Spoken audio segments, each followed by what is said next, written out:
ಶ್ರೀ ಗುರುಭ್ಯೋ ನಮಃ ಪರಮಗುರುಭ್ಯೋ ನಮಃ ಶ್ರೀಮದಾನಂದತೀರ್ಥ ಭಗವತ್ಪಾದಾಚಾರ್ಯ ಗುರುಭ್ಯೋ ನಮಃ ಹರಿ ಓಂ ಕಲ್ಯಾಣಾತ್ಮಧಾತ್ರಾಯ ಕವಿದಾರ್ಥಪ್ರದಾಯಿನೇ ಶ್ರೀಮದ್ ವೆಂಕಟನಾಥಾಯ ಶ್ರೀನಿವಾಸಾಯ ತೇ ನಮಃ ಹಯಗ್ರೀವ ಹಯಗ್ರೀವ ಹಯಗ್ರೀವೇದಿ ಉಪದೇತೆ ತಸ್ಯ ನಿಸರತೆ ವಾಣಿ ನಿರ್ವಿಘ್ನ್ಯಾ ಪ್ರವಾಹವತ್ ಅಭ್ರಮಂ ಬಂಗರಹಿತಂ ಅಜಡಂ ವಿಮಲಂ ಸದಾ ಅಂದತಿತ್ತಮತುಲಂ ಭಜೆ ತಾಪತ್ರಯಾಮಹಂ ಚಿತ್ರೈಃ ಪದೈಶ್ಚ ಗಂಭೀರೈಃ ವಾಕ್ಯೈರ್ವಾಣೈರಖಂಡಿತೈಃ ಗುರುಭಾವಂ ವಿಜಯಂತಿ ವಾದಿಶ್ರೀ ಜಯತೀರ್ಥವಾಕ್ ತಂ ವಂದೇ ನೃಸಿಂಹತೀರ್ಥನಿಲಯಂ ಶ್ರೀವ್ಯಾಸರ ಪೂಜಿತಂ ಧ್ಯಾಯಂತಂ ಮನಸಾಂ ಶೃಂಗಚರಣಂ ಶ್ರೀಪಾದರಾಜಂ ಗುರು ಅರ್ಥಿಕಲ್ಪಿತಕಲ್ಪೋಯಂ ಪ್ರತ್ಯರ್ಥಿಗಜಕೇಸರಿ ಶ್ರೀವ್ಯಾಸತೀರ್ಥಗುರುಂ ಭೂಯಾತ್ ಅಸ್ಮದಿಷ್ಟಾರ್ಥಸಿದ್ಧಯೇ ತಪೋ ವಿದ್ಯಾ ವಿರಕ್ತ್ಯಾದಿ ಸದ್ಗುಣೌಕಾಕರಾಣಕಂ ವಾದಿರಾಜಗುರುಂ ವಂದೇ ಹಯಗ್ರೀವಪದಾಶ್ರಯಾನ್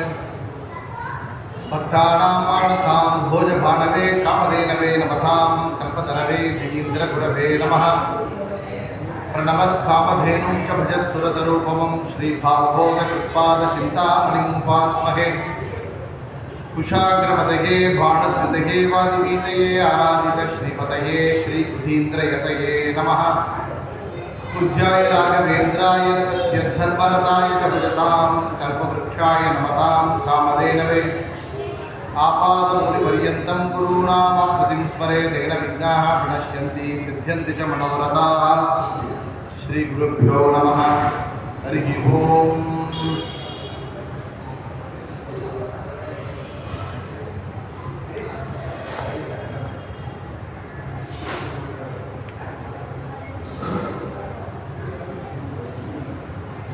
ಈ ಒಂದು ಪರ್ವಕಾಲ ಶ್ರೀಪಾದರಾಜರ ಆರಾಧನೆ ಶುಭ ಪರ್ವಕಾಲ. ವಿಶೇಷವಾಗಿ ನಮ್ಮ ಸಾಲಿಗ್ರಾಮದ ಅನಂತ ಪದ್ಮನಾಭ ದೇವರು, ಮುಖ್ಯ ಪುರಾಣ ದೇವರು, ಮಾಂಚಾಲಮ್ಮ ವಿನಾಯಕರ, ರಘುತ್ತಮ ತೀರ್ಥರ ರಾಯರ ಮೃತ್ತಿಗಾ ಬೃಂದಾವನ ಸನ್ನಿಧಾನ, ಇಂತಹ ಸನ್ನಿಧಾನದಲ್ಲಿ ವಿಶೇಷವಾಗಿ ಇವತ್ತು ಶ್ರೀಪಾದರಾಜರ ಆರಾಧನೆ ವಿಶೇಷವಾಗಿ ನಡೆಯುತ್ತಾ ಇದೆ. ಇವರಿಗೆಂದ ಪ್ರಾರಂಭವಾಗಿ ಈ ಒಂದು ಅಭಿಷೇಕ ಆರಾಧನೆಗಳು, ಹರಿವಾಯು ಇತ್ಯಾದಿ ಸ್ತೋತ್ರ ಪಾರಾಯಣ ಆಗಿದೆ. ಮುಂದೆ ಮಧ್ವನಾಮ ಪಾರಾಯಣ ಸ್ತ್ರೀಗಳು ಮಾಡಲಿಕ್ಕಿದ್ದಾರೆ. ಈ ಒಂದು ಪರ್ವಕಾಲದಲ್ಲಿ ಯಥಾಶಕ್ತಿ ಕಿಂಚಿತ್ ಆ ಗುರುಗಳ ಸ್ಮರಣ ಮಾಡಬೇಕು ಅಂತ ಒಂದು ಸಣ್ಣದಾದ ಪ್ರಯತ್ನ.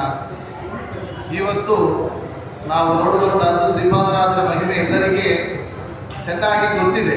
ಇದರಲ್ಲೂ ಕೂಡ ವಿಶೇಷವಾಗಿ ಇವತ್ತು ನಾವು ಮಾಡುವಂತಹದ್ದು ಶ್ರೀಪಾದರಾಜರು ರಚನೆ ಮಾಡಿರುವಂತಹ ಕನ್ನಡ ಗ್ರಂಥಗಳು, ಕನ್ನಡ ಕೃತಿಗಳ ಬಗ್ಗೆ ನೋಡೋಣ ಅಂತ ಅವರು ಚರಿತ್ರವನ್ನು ಯಥಾಶಕ್ತಿ ವಿಶೇಷವಾಗಿ ಶ್ರೀಪಾದರಾಜರು ಕೊಟ್ಟಿರುವಂತಹ ಕನ್ನಡ ಕೃತಿಗಳು.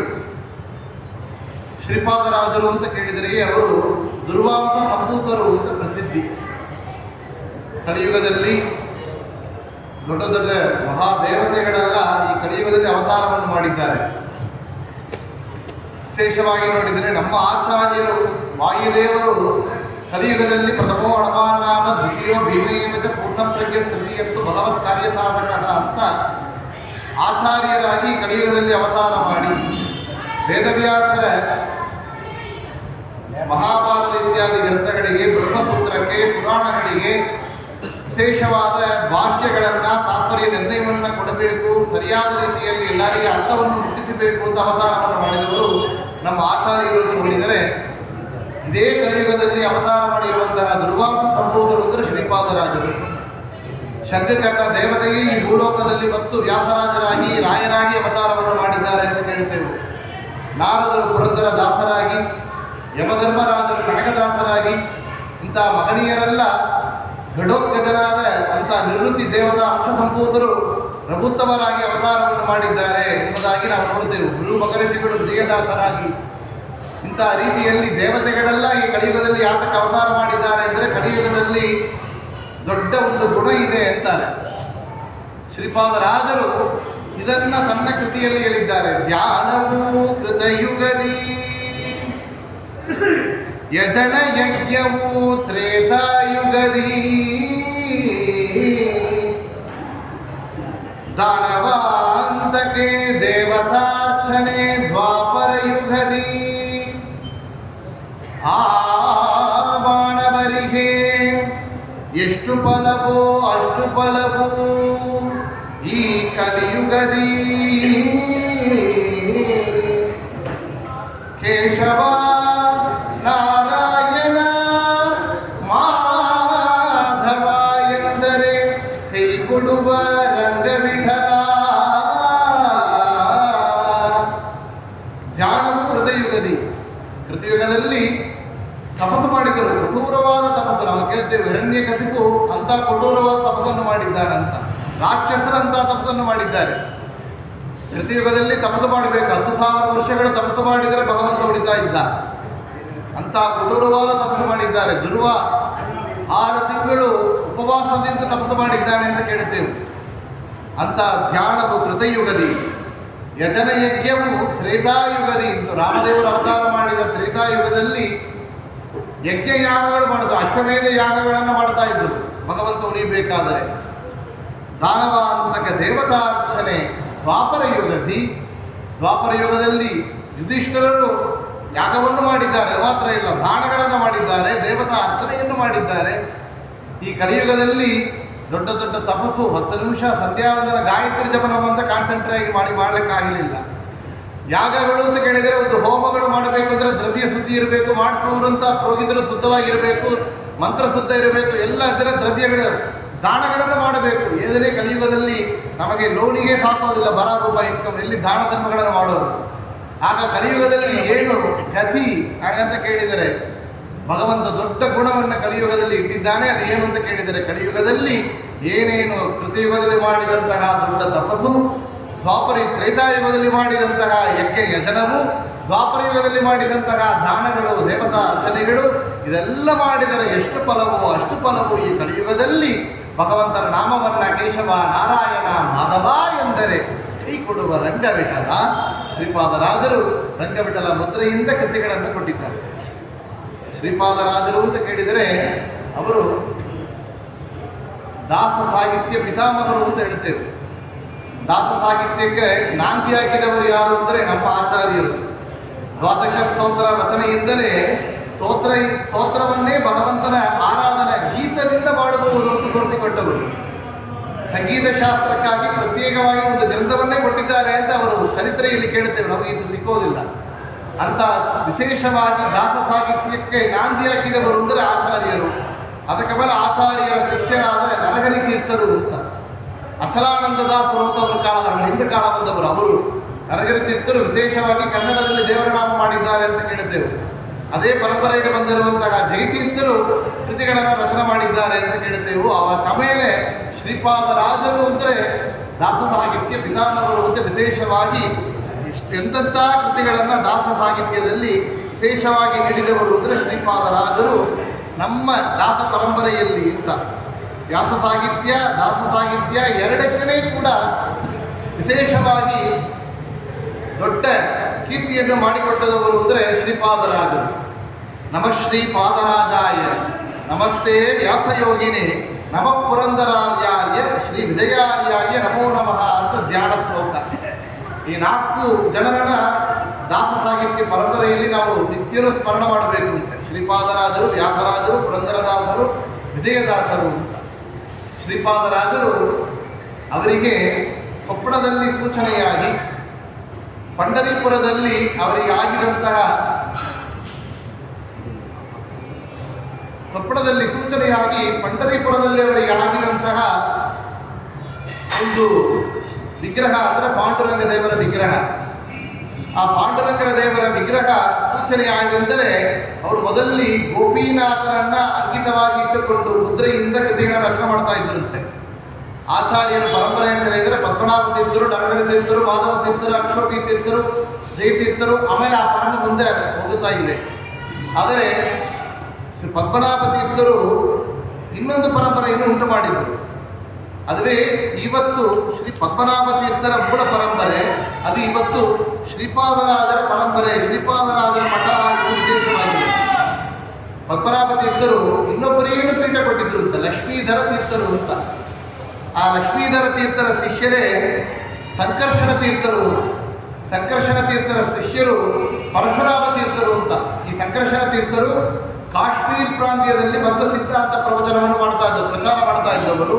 ಅವರ ಶಿಷ್ಯರಾದ ಪರಶುರಾಮ ತೀರ್ಥರು ಕಾಶ್ಮೀರನಿಂದ ಬಂದು ಶ್ರೀರಂಗ ಕ್ಷೇತ್ರದಲ್ಲಿ ವಾಸ ಮಾಡಿ, ಆ ಕಾಲದಲ್ಲಿ ಮ್ಲೇಚ್ಛರ ಆ ಒಂದು ಅಲ್ಲಿ ಆಗಮನ ಆಗಿ ಅಲ್ಲಿ ಆಕ್ರಮಣದಿಂದ ಶ್ರೀರಂಗ ಕ್ಷೇತ್ರದಲ್ಲಿ ಪೂಜೆಗೆ ನಿಂತೋದ ಒಂದು ಪರಿಸ್ಥಿತಿ ಬಂದಾಗ ನಮ್ಮ ಆಚಾರ್ಯರ ಪರಂಪರೆಯಲ್ಲಿ ಬಂದಿರುವಂತಹ ಪರಶುರಾಮ ತೀರ್ಥರಲ್ಲಿ ವಾಸ ಮಾಡಿ ಮತ್ತು ಪೂಜೆ ಮುಂದೆ ಹೋಗಕ್ಕೆ ದೊಡ್ಡ ಸೇವೆಯನ್ನು ಮಾಡಿದ್ದಾರೆ ಅಂತ ಕೇಳ್ತೇವೆ. ಅವರು ಮೂಲ ಬೃಂದಾವನ ಶ್ರೀರಂಗದಲ್ಲಿ ಚಂದ್ರ ಪುಷ್ಕರಣಿಯಲ್ಲಿ ಒಳಗಿದೆ, ಪುಷ್ಕರಣಿ ತೀರದಲ್ಲಿ ಇದೆ.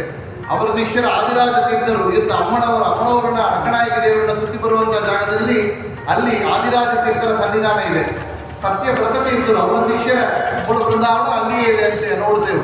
ಆಗ ಪರಶುರಾಮ ತೀರ್ಥರು, ಆದಿರಾಜ ತೀರ್ಥರು, ಸತ್ಯವ್ರತ ತೀರ್ಥರು ಅವರ ಶಿಷ್ಯರೇ ಸ್ವರ್ಣವರ್ಣ ತೀರ್ಥರು. ಚಿತ್ತರಿ ಬೀದಿಯಲ್ಲಿ ಅವರ ಬೃಂದಾವನ ಇದೆ.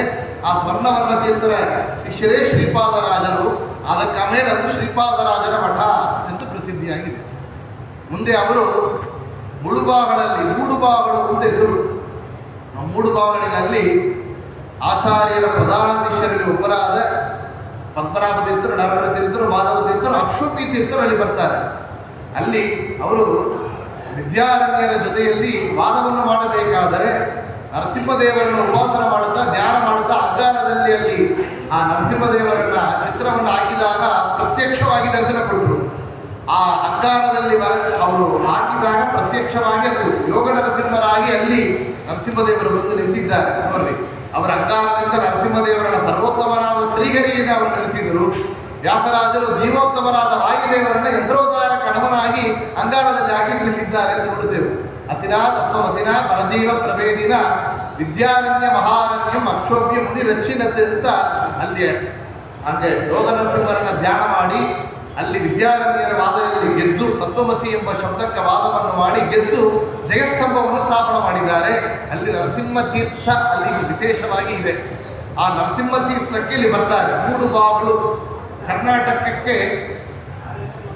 ಕರ್ನಾಟಕ ಪ್ರದೇಶದಿಂದ ತಿರುಪತಿ ಕ್ಷೇತ್ರಕ್ಕೆ ಹೋಗಬೇಕು ಅಂದರೆ ದ್ವಾರವಾಗಿತ್ತಂತೆ. ಅದು ಎಂಟ್ರಿ ಟು ತಿರುಪತಿ ಕ್ಷೇತ್ರ. ಅದುವೇ ಮುಳುಬಾಗಳು ಅಂತಾಗಿತ್ತು. ಅಲ್ಲಿಯೇ ತನ್ನ ವಿದ್ಯಾಪೀಠವನ್ನು ನಿರ್ಮಾಣ ಮಾಡಿ ವ್ಯಾಸರಾಜನಂತವನ್ನ ತಯಾರು ಮಾಡಿದವರು ಅಂದರೆ ಶ್ರೀಪಾದರಾಜರು. ಅಂಥ ಶ್ರೀಪಾದರಾಜರು ವಿಶೇಷವಾಗಿ ಪಂಡರಿಪುರಕ್ಕೆ ಬರ್ತಾರೆ. ಆಗ ಅಲ್ಲಿವರಿಗೆ ಸ್ವಪ್ನ ಸೂಚಿತವಾಗಿ ಭೂಮಿಯೊಳಗೆ ಅವರಿಗೆ ರುಕ್ಮಿಣಿ ಸತ್ಯಭಾಮ ಸಮೇತ ರಂಗವಿಠಲ ವಿಗ್ರಹ ಅವರಿಗೆ ಆಗತ್ತೆ. ಇನ್ನೊಂದು ಪೆಟ್ಟಿ ಇತ್ತು, ಅವರು ರುಚಿ ಇಟ್ಟಿದ್ದರು. ಆಗ ಆ ಸಮಯದಿಂದ ಅವರು ರಂಗವಿಠಲ ಮುದ್ರೆಯಿಂದ ಕೃತಿಗಳನ್ನು ರಚನೆ ಮಾಡಿದ್ದಾರೆ ಅಂತ ಕೇಳಿದ್ದೇವೆ. ನೋಡಿ, ಶ್ರೀರಂಗಪಾದ್ಯದಲ್ಲಿ ಎಷ್ಟೋ ವರ್ಷ ಕಾಲ ವ್ಯಾಸರು ಶ್ರೀರಂಗಪಾದ್ಯದಲ್ಲಿ ವಾಸ ಮಾಡ್ತಾರೆ. ಯಾಕೆಂದರೆ ತಮ್ಮ ಪರಂಪರೆಯಲ್ಲಿ ಬಂದಿರುವಂತಹ ಮೂಲ ಗುರುಗಳೆಲ್ಲ ಅಲ್ಲಿದ್ದಾರೆ. ಪರಶುರಾಮ ತೀರ್ಥರು, ಆದಿರಾಜ ತೀರ್ಥರು, ಸತ್ಯವ್ರತ ತೀರ್ಥರು ತಮ್ಮ ಗುರುಗಳಾದ ಸ್ವರ್ಣವರ್ಣ ತೀರ್ಥರಲ್ಲಿ ವಾಸ ಮಾಡ್ತಾ ಇದ್ರು. ಅದರಿಂದ ಶ್ರೀರಂಗ ಕ್ಷೇತ್ರದಲ್ಲಿ ಎಷ್ಟೋ ದಿವಸ ವಾಸ ಮಾಡ್ತಾ ಇದ್ರು. ಆಗ ವಿಶೇಷವಾಗಿ ನೋಡಿದರೆ ವೈಷ್ಣವರೆಲ್ಲ ಈ ತಮಿಳಿನಲ್ಲಿ ನಾರಾಯಣ ದಿವ್ಯ ಪ್ರಬಂಧವನ್ನು ಹೇಳ್ತಾ ಇದ್ರು. ಏನೊಂದೇ ಶಾಸ್ತ್ರಗಳು ವಿಷಯಗಳು ಎಲ್ಲರಿಗೂ ಮುಟ್ಟಿಸಬೇಕು ಅಂದರೆ ಪ್ರಾಂತೀಯ ಭಾಷೆಯಲ್ಲಿ ಬೇಕು. ಅದು ಸಂಸ್ಕೃತದಲ್ಲಿ ಇದ್ದರಲ್ಲೂ ಕೂಡ ಸಂಸ್ಕೃತದಲ್ಲಿ ಇರುವಂತಹ ವಿಷಯಗಳು ಭಕ್ತರಿಗೆ ಎಲ್ಲ ಪಾಮರರಿಗೆ ಮುಟ್ಟಿಸಬೇಕು. ಅದೇಗಿರಬೇಕು, ಪ್ರಾಂತೀಯ ಭಾಷೆಯಲ್ಲಿ ಬೇಕು.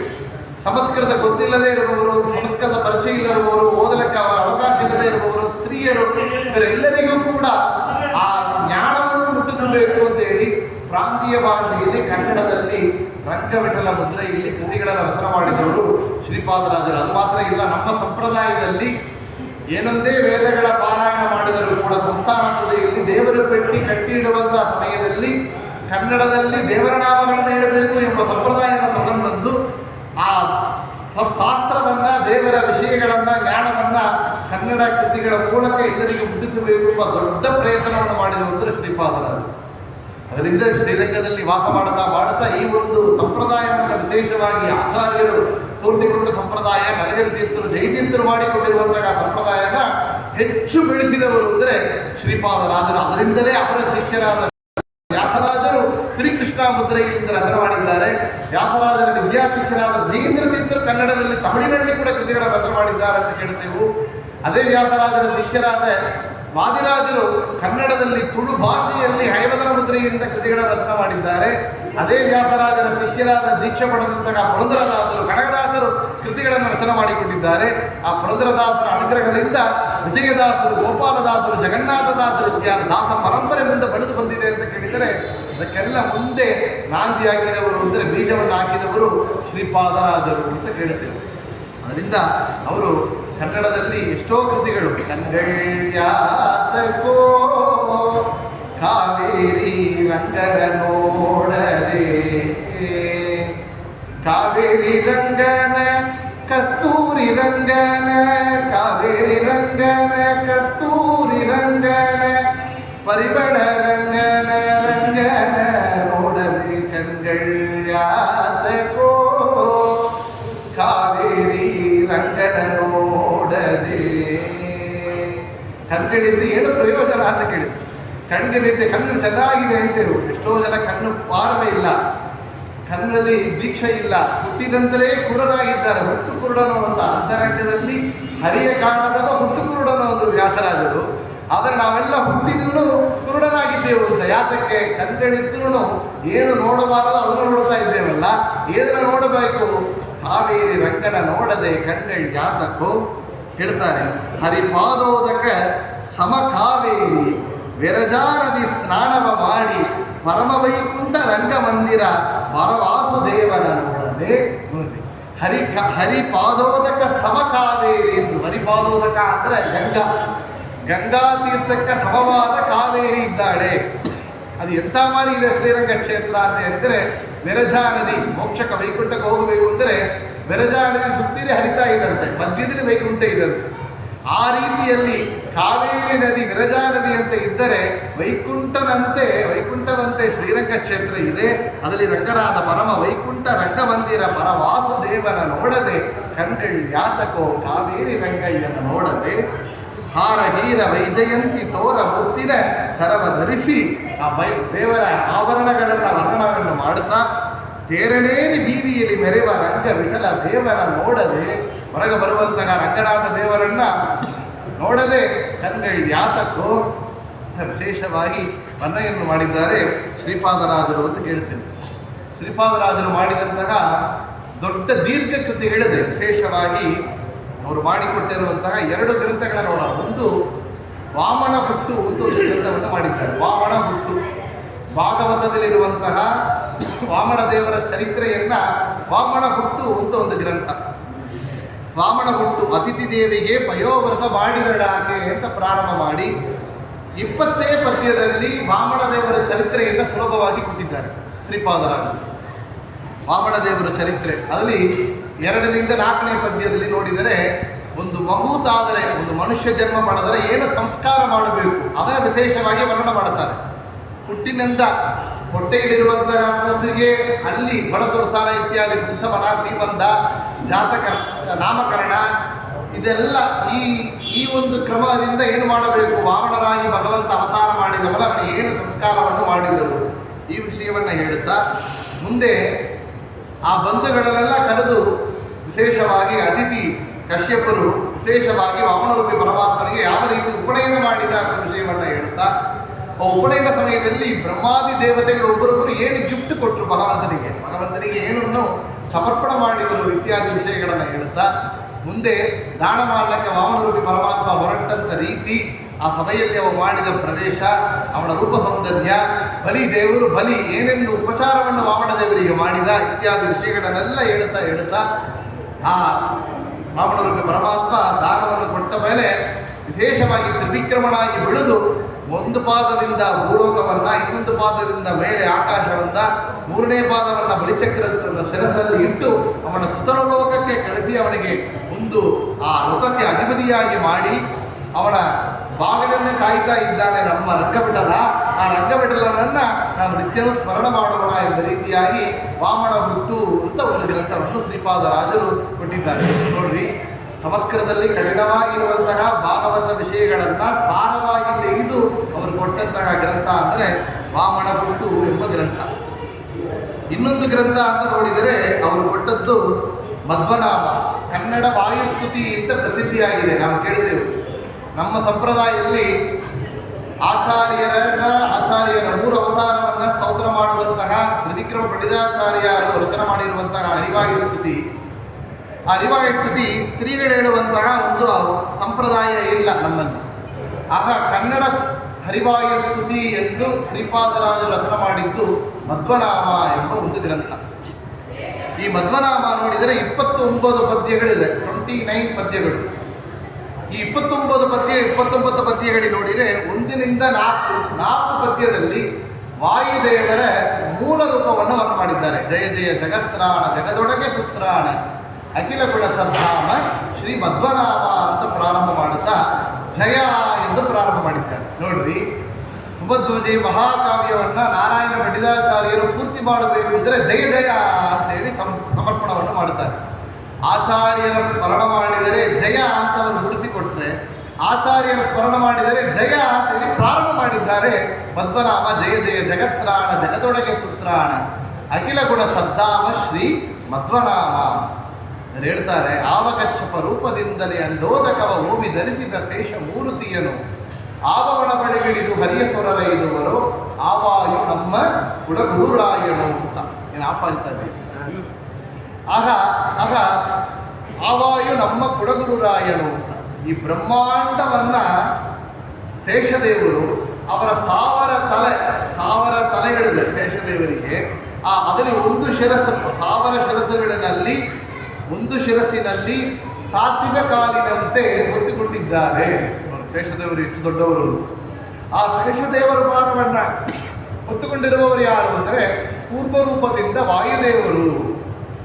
ಆ ವಾಯುದೇವರನ್ನು ಹೊತ್ತುಕೊಂಡಿರುವವರು ಯಾರು ಅಂದರೆ ಪೂರ್ವರೂಪದಿಂದ ಪರಮಾತ್ಮ. ಆಗ ಸರ್ವೋತ್ತಮ ಎಷ್ಟು ದೊಡ್ಡವ. ಆ ಸರ್ವೋತ್ತಮ ಅವರ ವಾಯು ಜೀವೋತ್ತಮರು. ಆ ಜೀವೋತ್ತಮರು ಯಾರು ಹೊತ್ತುಕೊಂಡಿದ್ದಾರೆ ಅಂದರೆ ಶೇಷದೇವರನ್ನ. ಆ ಶೇಷದೇವರು ಬ್ರಹ್ಮಾಂಡವನ್ನು ಹೊತ್ತುಕೊಂಡಿದ್ದಾರೆ ಎಂಬ ವಿಷಯವನ್ನ ಶ್ರೀಪಾದರಾಜರು ಹೇಳುತ್ತಾ ವಾಯುದೇವರು ಎಷ್ಟು ದೊಡ್ಡವರು ಅಂತ ತೋರಿಸಿಕೊಡ್ತಾರೆ. ಅದು ಮಾತ್ರ ಅಲ್ಲ, ಆ ವಾಯುದೇವರು ಎಂಥವರು ಅಂತ ಕೇಳಿದರೆ ಭಗವಂತನಿಗೆ ತುಂಬ ಪ್ರಿಯವಾದವರು ಯಾರು ಅಂದರೆ ವಾಯುದೇವರು.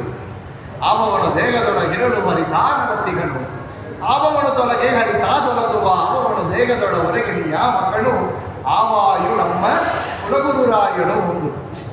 ಆವವನು ದೇಹದೊಳಗಿರಲು ಹರಿ ನೆಲಸಿಗಳು.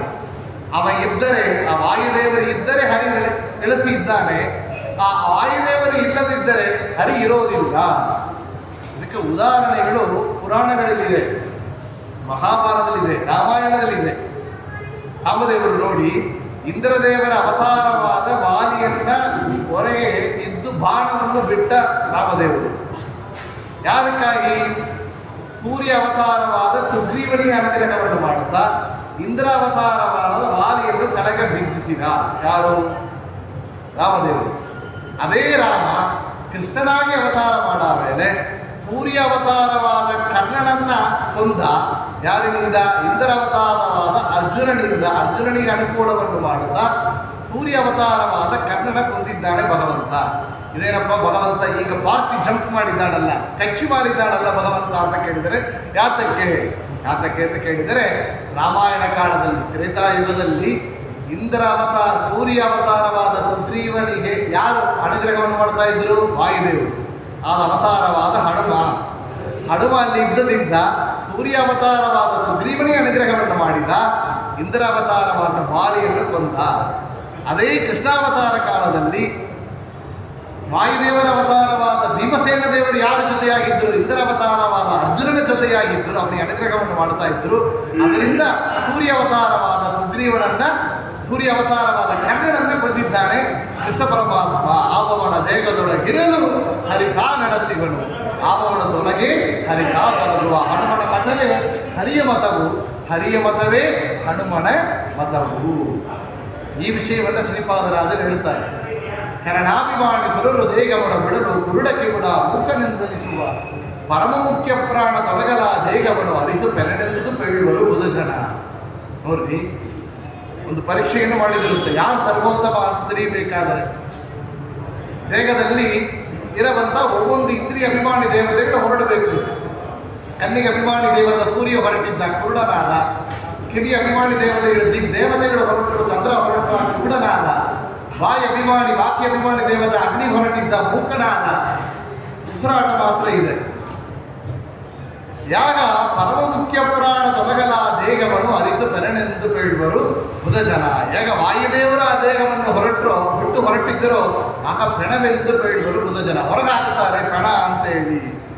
ಅದೇ ರೀತಿಯಲ್ಲಿ ಎಲ್ಲ ಒಳಗೆ ಬಂದಿದ್ದರು. ಕಣ್ಣಿಗೆ ಅಭಿಮಾನಿ ದೇವತೆ ಸೂರ್ಯ ಬಂದ ಕೆಲಸ ಮಾಡಲಿಲ್ಲ, ಮೈನ್ ಸ್ವಿಚ್ ಆಫ್ ಆಗಿದೆ. ಫ್ಯಾನ್ ಸ್ವಿಚ್ ಲೈಟ್ ಸ್ವಿಚ್ ಆದರೆ ಏನು ವರ್ಕ್ ಆಗುತ್ತೆ. ತಿರುಗಿ ಸೂರ್ಯ ಬಂದ, ದೇವತೆಗಳು ಬಂದರು, ಅಗ್ನಿದೇವರು ಬಂದರು, ಏನೋ ಕೆಲಸವೇ ಇಲ್ಲ. ಮೈನ್ ಸ್ವಿಚ್ ಮುಖ್ಯ ಪ್ರಾಣ ದೇವರು ಬಂದವರೆಲ್ಲ ಕೆಲಸ ಮಾಡಿದಿರುತ್ತೆ. ಆಗ ಜೀವೋತ್ತಮ ಯಾರು? ವಾಯುದೇವರೇ ಜೀವೋತ್ತಮ. ಈ ವಿಷಯಗಳನ್ನ ಮೂಲ ರೂಪ ವಾಯುದೇವರ ಮಹಿಮೆಯನ್ನ ಮಧ್ವನಾಮದಲ್ಲಿ ಶ್ರೀಪಾದರಾಜರು ಹೇಳ್ತಾ ಬರ್ತಾರೆ. ಮುಂದೆ ಆಮೇಲೆ ವಾಯುದೇವರ ಅವತಾರವಾದ 5ರಿಂದ 11ನೇ ಪದ್ಯವರೆಗೆ ಹನುಮದೇವರ ಅವತಾರವನ್ನು ಹೇಳ್ತಾರೆ. ತ್ರೇತೆಯಲ್ಲಿ ರಘುಪತಿಯ ಸೇವೆ ಮಾಡುವನೆಂದು ವಾದಸುತ ಹನುಮಂತನೆಂದೆನಿಸಿದ. ತ್ರೇತಾಯುಗದಲ್ಲಿ ರಾಮದೇವರ ಸೇವೆಗಾಗಿ ಶ್ರೀರಾಮಂ ಹನುಮತ್ ಸೇವ್ಯಂ ಶ್ರೀಕೃಷ್ಣಂ ಭೀಮಸೇವಿತಂ ಶ್ರೀವ್ಯಾಸಂ ಮಧ್ವ ಸಂಸೇವ್ಯಂ ನಮಾಮಿ ಜ್ಞಾನ ಸಿದ್ಧಯೇ ಅಂತ ಹನುಮಂತ ರೂಪಿ ಪರಮ ವಾಯು ಅವತಾರವನ್ನ ಹೇಳ್ತಾ ಬರ್ತಾರೆ. 12ರಿಂದ 22ನೇ ಪದ್ಯವರೆಗೆ ಭೀಮದೇವರ ಅವತಾರವನ್ನು ಹೇಳ್ತಾರೆ. ಆವಾರುತ್ತಲೇ ಭೀಮನೆನಿಸಿ ದ್ವಾಪರದಲ್ಲಿ ಸೋಮ ಕೊಳದಲ್ಲಿ ಜನಿಸಿ ಪಾತ್ರರೊಡನೆ ಅಂತ ಹೇಳ್ತಾ ಭೀಮ ಅವತಾರವನ್ನು ವರ್ಣನೆ ಮಾಡಿದ್ದಾರೆ. 3ನೇದಾಗಿ 23ರಿಂದ 29ನೇ ಪದ್ಯವರೆಗೆ ಆಚಾರ್ಯರ ಅವತಾರವನ್ನು ಹೇಳಿದ್ದಾರೆ. ಕಲಿಯುಗದಲ್ಲೂ ಆಯುದೇವರ ಅವತಾರವನ್ನು ಮಾಡಿದ್ದಾರೆ ಅಂತ. ಏಕವಿಂಶತಿಗೂ ಭಾಷ್ಯಗಳ ಬೇರೆಡೆ ತರಿದು ಶ್ರೀಕರಾಚಿತರೊಡನೆ ಶಾಸ್ತ್ರ ರಚಿಸಿ ಅಂತ 21 ಭಾಷ್ಯವನ್ನು ಖಂಡನ ಮಾಡಿ 22ನೇದಾಗಿ ಆಚಾರ್ಯರು ಸಿದ್ಧಾಂತವನ್ನ ವಿಶೇಷವಾಗಿ 37 ಗ್ರಂಥ ಸರ್ವಮೂಲ ಗ್ರಂಥಗಳಾಗಿ ಕೊಟ್ಟಿದ್ದಾರೆ ಎಂಬ ವಿಷಯವನ್ನು ಹೇಳುತ್ತಾ ಜಯ ಜಯತು ಆಯುದೇವರಿಯ ಜಯಘೋಷವನ್ನು ಹೇಳುತ್ತಾ ತುಂಗಕುಳ ಹೃತ್ಕಮಲ ಧರಣ ಭಂಗವಿಲ್ಲದೆ ಸುಜನಗೆಲ್ಲ ಹಿಗ್ಗದೆ ಕೊಡುವ ನಮ್ಮ ಮಧ್ವಾಂತರಾತ್ಮಕ ರಂಗ ವಿಠಲನೆಂದು ನೆರೆಸಾರಿದೆ ಅಂತ ಎಲ್ಲರಿಗೂ ಕೂಡ ಸುಖವನ್ನು ನೀಡುವ ಮಧ್ವಾಂತರ್ಗತ ರಂಗವಿಠಲನ್ನ ಸ್ತೋತ್ರ ಮಾಡುತ್ತಾನೆ ಅಂತ ಹೇಳಿ ಪೂರ್ತಿಯನ್ನು ಮಾಡಿದ್ದಾರೆ. ಶ್ರೀಪಾದರಾಜರು ಮಾಡಿದ ಈ ಮಧ್ವನಾಮಕ್ಕೆ ಫಲಶ್ರುತಿಯನ್ನು ಅವರು ಬರಲಿಲ್ಲ. ಅವರಿಗೆ ಆಮೇಲೆ 200-300 ವರ್ಷಕ್ಕೆ ಮೇಲೆ ಬಂದರೆ ಜಗನ್ನಾಥದಾಸರು ಅದಕ್ಕೆ ಫಲಶ್ರುತಿಯನ್ನು ಬರೀತಾರೆ. ಎಷ್ಟು ವಿಶೇಷ ನೋಡಿ, 3 ಪದ್ಯದಿಂದ ಫಲಶ್ರುತಿಯನ್ನು ಮಾಡಿದ್ದಾರೆ. ದಾನವನ್ನು ಕೊಡಬೇಕು ಅಂದರೆ